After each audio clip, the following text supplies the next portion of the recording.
Okay, today I am going to talk about the 7 dhatus that constitute our body.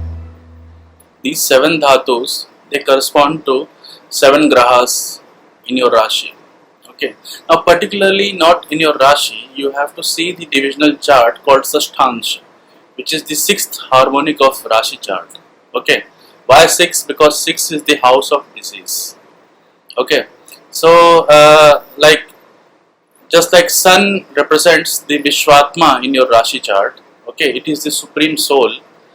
Likewise, in the Sashtans chart, sun represents your bones. Okay, so just like Vishwatma is imperishable, indestructible, cannot be destroyed. It is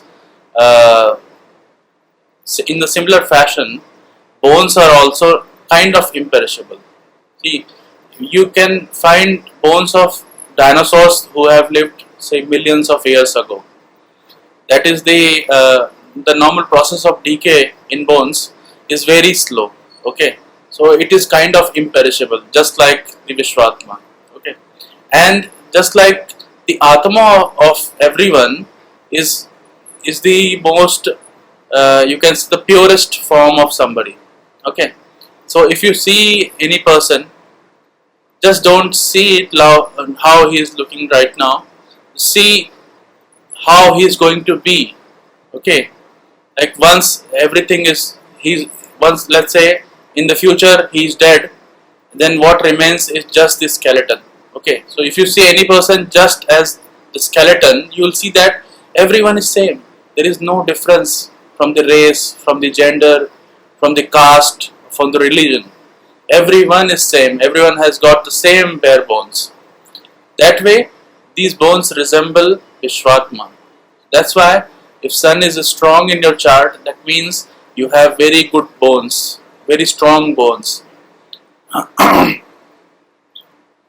Sun also represents the digestive fire.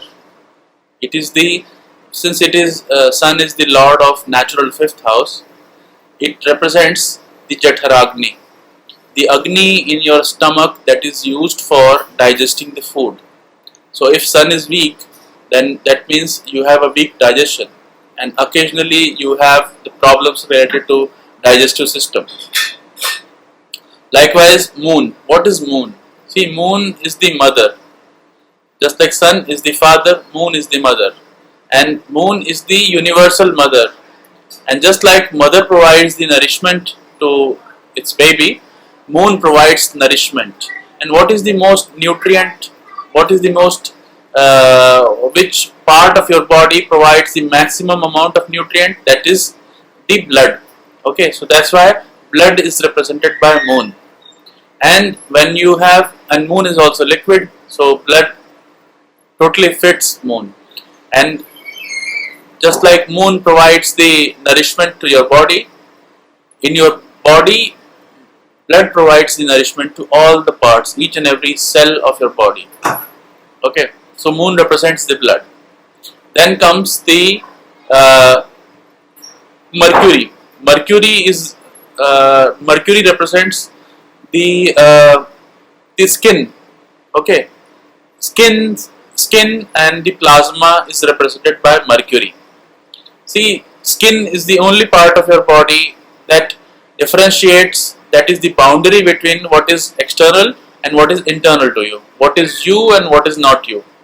And in that way, it is protecting your internal organs from the external attacks. Just like Vishnu is the preserver, is the protector of humanity, in the same way, Mercury is the sheet that is differentiating the internals from the externals. That is a kind of protective layer. That's why it is represented by Mercury. And Mercury, as we all know, Mercury, the Devata of Mercury is Bhagwan Vishnu himself. So in the same way, like Vishnu protects us, skin protects our body. Then comes Mars. Mars is in general the Agni Tattva, but that kind of Agni which is very sudden. Okay, that kind of energy comes from just like electric shock. Okay, so that is the level of energy that Mars represents. So in your body, it represents the nervous system, because as we all know, all the nervous stimulus, all the nervous signals, they go via electric signals throughout the body, and that is represented by Mars.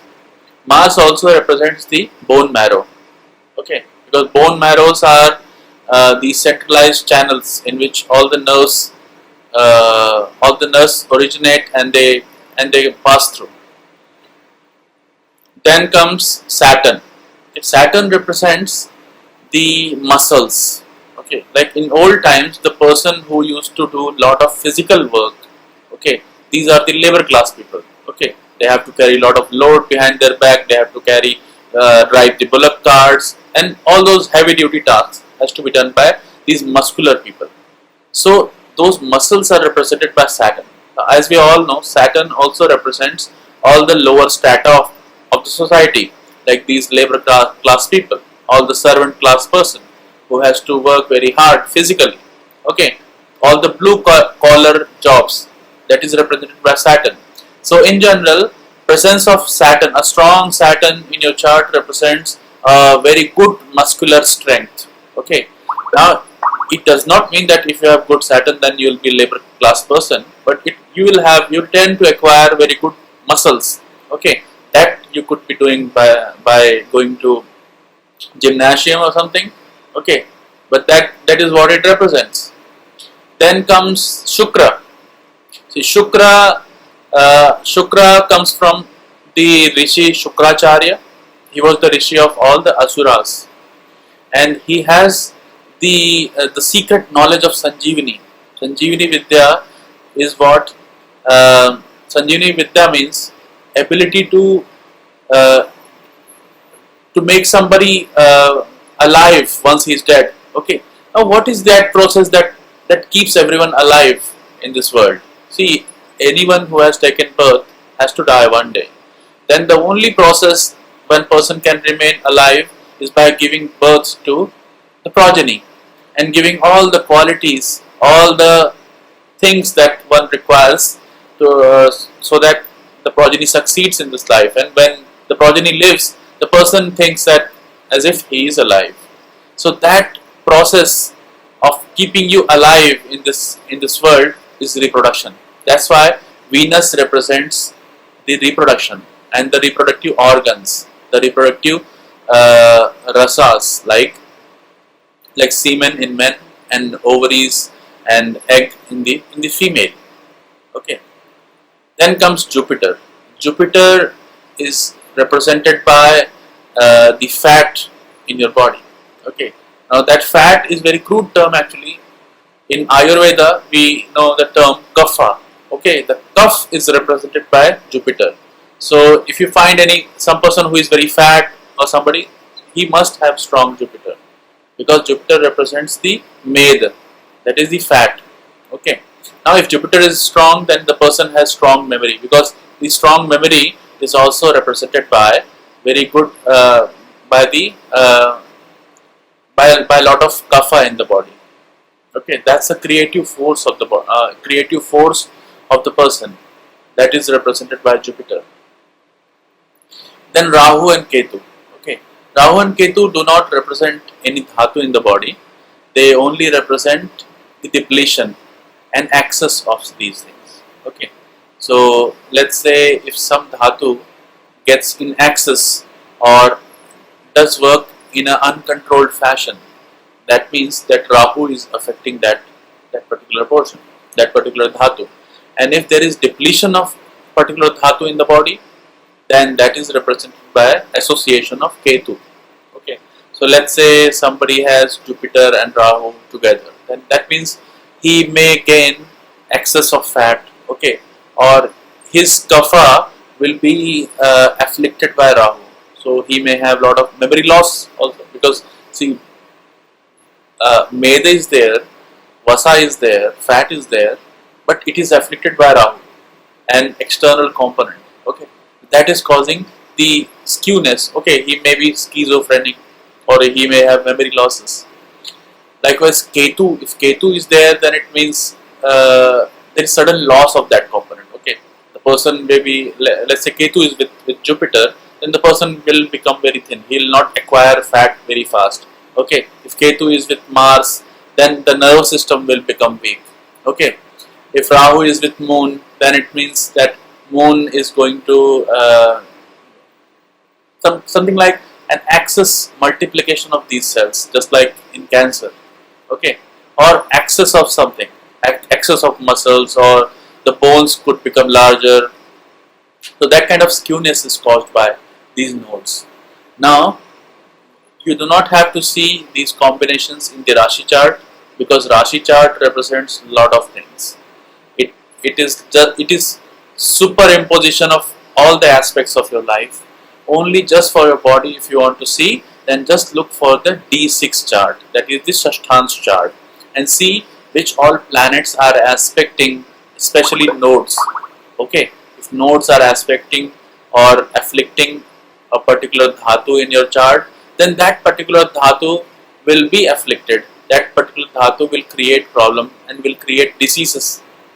Okay, the best remedy for all this thing is to find out if a particular dhatu is afflicted, then see which Ayurvedic remedy or which Ayurvedic supplement you can use for basically remedying it. For example, if let's say Sun is afflicted, then what it means, either your bones are afflicted. Okay, your bones will be afflicted. Also, your digestive system is afflicted. So look for something that increases the digestive power, some external supplement like, let's say, Trikatu, or this kind of Ayurvedic supplement that will basically increase your Jatharagni.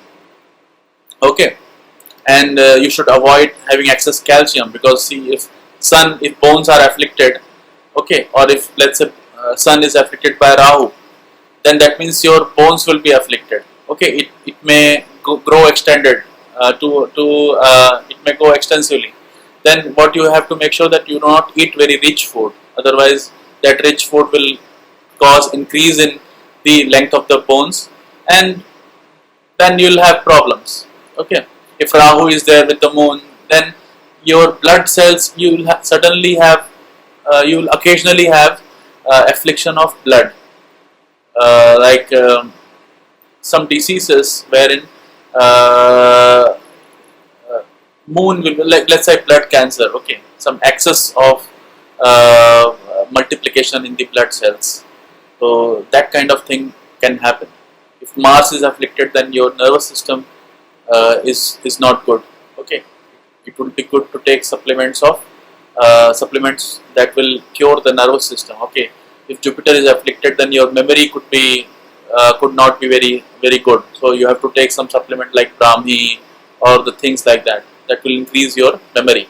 Okay, that way basically analysis of the Shashthansh chart can show a lot of potential diseases that you may have, or the dhatus that are basically afflicted. And based on that, you can do preventive kind of medicine. Okay, see, nation-wise, if you see that the reactive medicine that people do in the form of allopathic medicines, it has caused a lot of overhead on the nation and lot of overhead in the overall spending of the nation.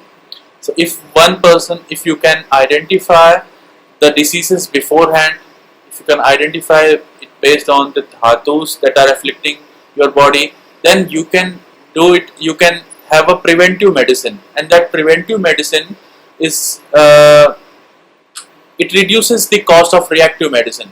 Okay, and beforehand you will not even attract that kind of disease if you have already started taking the preventive medicines. Okay, so that's all from me, guys. Namaste. Thank you very much.